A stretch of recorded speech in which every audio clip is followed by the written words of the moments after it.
Este es el informe que prometemos esta noche, porque desde el año 2003 hasta el año pasado, hasta el 2014, cuando se tienen obviamente cifras, aumentaron 1.500.000 empleados. 1.500.000 empleados. En el año 2003 había 2.200.000 y en el 2014 3.700.000. El verdadero problema de esto es que muchos de los que fueron nombrados a pesar de que no tenían los requisitos mínimos para los cargos a los cuales estaban siendo nombrados. Esto ya es una irregularidad absoluta, tuvieron que recurrir a una forma legal muy particular para hacerlo y además, esto se lo contaremos después del informe, nombrar empleados a sabiendas de que no cumplen con los requisitos es un delito, está en el Código Penal, es el artículo 253 que es muy claro. Pero este es el informe de los infiltrados de la Cámpora. El aumento de empleados públicos en la década ganada no registra antecedentes en la historia de nuestro país. Es que desde el 2003 a la fecha subió casi el 70%. Pero desde 2007, año en que asumió la presidencia Cristina, y ante la ausencia de Néstor, la Cámpora, la agrupación que lidera Máximo Kirchner, consiguió infiltrarse en cada uno de los sectores administrativos jerárquicos del Estado con sueldos de hasta 65.000 pesos. Los diferentes ministerios, la ANSES, Aerolíneas Argentinas y la flamante Agencia Federal de Investigación son ejemplos de oficinas cooptadas por la Cámpora.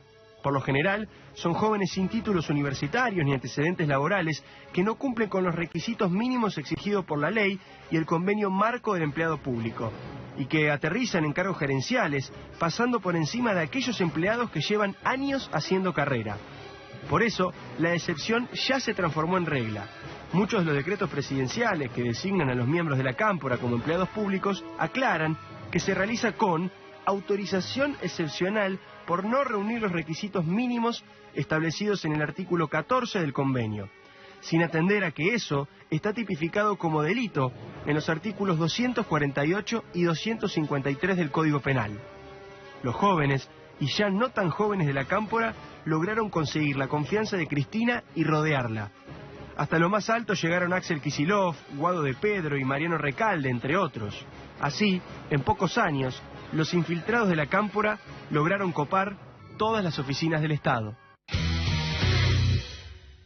Ahí están los datos duros y concretos. Yo contaba recién también en el informe sobre el artículo 253. Lo curioso es que el artículo 253 es clarísimo, no tiene lugar para malas interpretaciones. Dice que será reprimido con multa de 750 pesos a 12.500 e inhabilitación especial de 6 meses a 2 años el funcionario público que propusiera nombrarse para otro cargo público a persona que no cumpliera con los requisitos legales. Y esto es lo que está ocurriendo, y también está ocurriendo un fenómeno muy extraño que es la multiplicidad de trabajos que tienen algunos. Margarita Stolbizer, que está con nosotros, denunció en particular el caso de Luis Rodolfo Tailade, que tenía 2 trabajos y ahora tiene 3. Ya vamos a conversar con Margarita en profundidad. Y lo último, y que esto es algo nuevo que está ocurriendo en este momento, el gremio de judiciales que está a cargo de Julio Piumato, que es un hombre, saben ustedes, cercano a Hugo Moyano, está denunciando que además de intentar meterse el oficialismo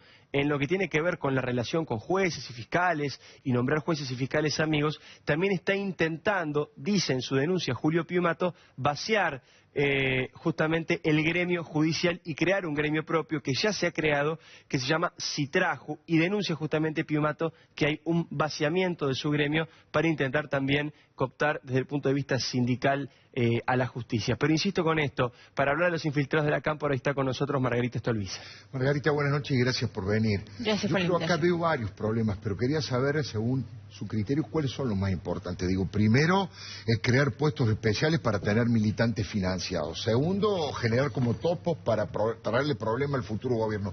Y una de las cosas que a mí más me preocupa, y usted se ha ocupado específicamente, es que en muchos casos desplazan a la gente profesional que sabe y ponen gente que no tiene la menor idea del manejo del Estado. Muchos profesionales de primer nivel que no tenían ni siquiera afiliación política, que eran técnicos, han sido desplazados. Sí, así, ese es el capítulo anterior, digamos. Claro. se llega hoy a este reclutamiento masivo de militantes que se incorporan al Estado sin cumplir los requisitos mínimos, ni de edad, ni de título, ni de niveles de instrucción necesarios para el cargo que van a ocupar, el capítulo previo fue el desplazamiento de mucha gente. Nosotros hemos recibido testimonios que lindan con la violación a los derechos humanos, realmente discriminación lisa y llana de las personas por no pensar de determinada manera, una técnica del Ministerio de Energía desplazada por la opinión de su marido.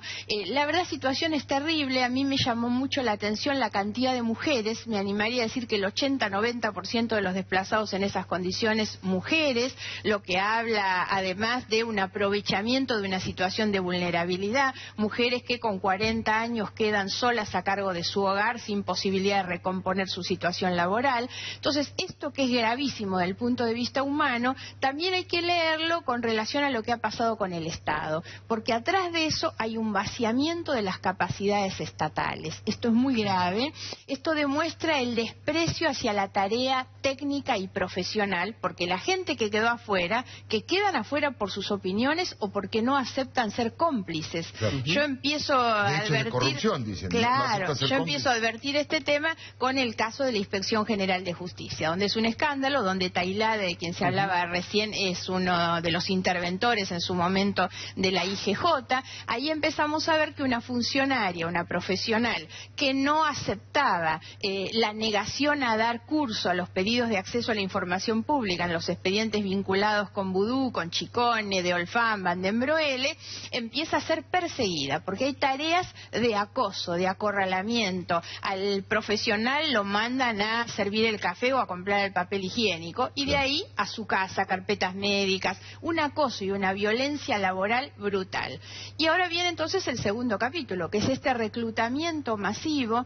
Creo que hay que marcar además algo que nosotros denunciamos el año pasado cuando se trató en el Congreso una ley que apuntaba a disminuir el trabajo precario, y la verdad es que nosotros tenemos el Estado como el mayor empleador en condiciones de precariedad.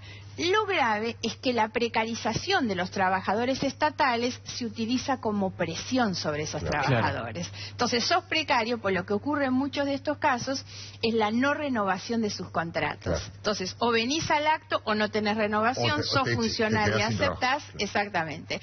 Y entonces termina con esto, que es el reclutamiento de gente que entra en esas condiciones con el requisito que figura en todos los decretos. Nosotros encontramos entre enero y febrero cantidades, y esto es lo que origina la denuncia penal, donde tiene una cláusula que dice directamente se exceptúa del cumplimiento de los requisitos legales. Una autorización excepcional. Exactamente. Se convierte la excepción en la regla, porque esa cláusula la tienen todos los decretos de designación en realidad, y se viola la ley concretamente y también el convenio de empleo público. Y esto hay que notarlo también porque los que pagan el pato son los trabajadores siempre, que es el trabajador que viene remándola, que viene ejerciendo su carrera, aprendiendo, capacitándose, y ese es el que termina postergado para que entren estos. Yo agregaría el tema de la denuncia penal que nosotros presentamos, que no solamente este artículo, a mi juicio hay un concurso de varios delitos en esto, porque obvio que hay malversación de los recursos públicos, hay incumplimiento de los deberes de funcionario público, hay abuso de poder, hay obviamente designaciones o decisiones que se toman en violación de las normas vigentes. Por lo tanto hay una cantidad de delitos. Nosotros hemos presentado por eso una denuncia penal. La gran pregunta es cómo lidia con esto cualquiera que venga, ¿no? Cualquiera que venga a partir de ahora, sea quien sea, o por ejemplo, si usted, Margarita Stolbizer, es presidente, ¿cómo se lidia con esto?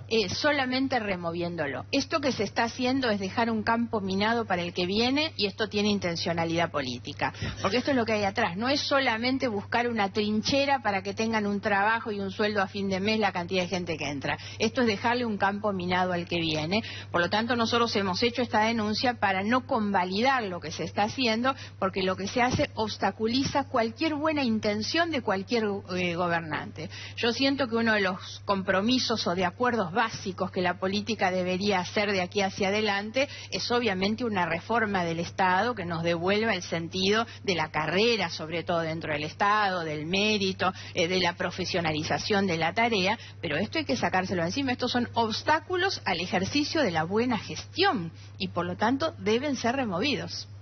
Margarita, vamos a invitarla otro día en su condición de candidata a presidenta de la Nación porque queremos escuchar sus propuestas y todo lo que tiene para el país. Le agradecemos muchísimo que nos haya hecho este aporte para esta investigación que hizo Diego. Gracias a ustedes, muchas gracias. Muy amable, no se vayan, todavía falta el Fernet, falta las críticas que nos tenemos que hacer. Él me dice que yo me equivoqué, él se equivocó. ¿Qué fue lo que salió mal? Por ahora parece que no tanto, ¿no es cierto? Enseguida se lo contamos. Seguro que sí.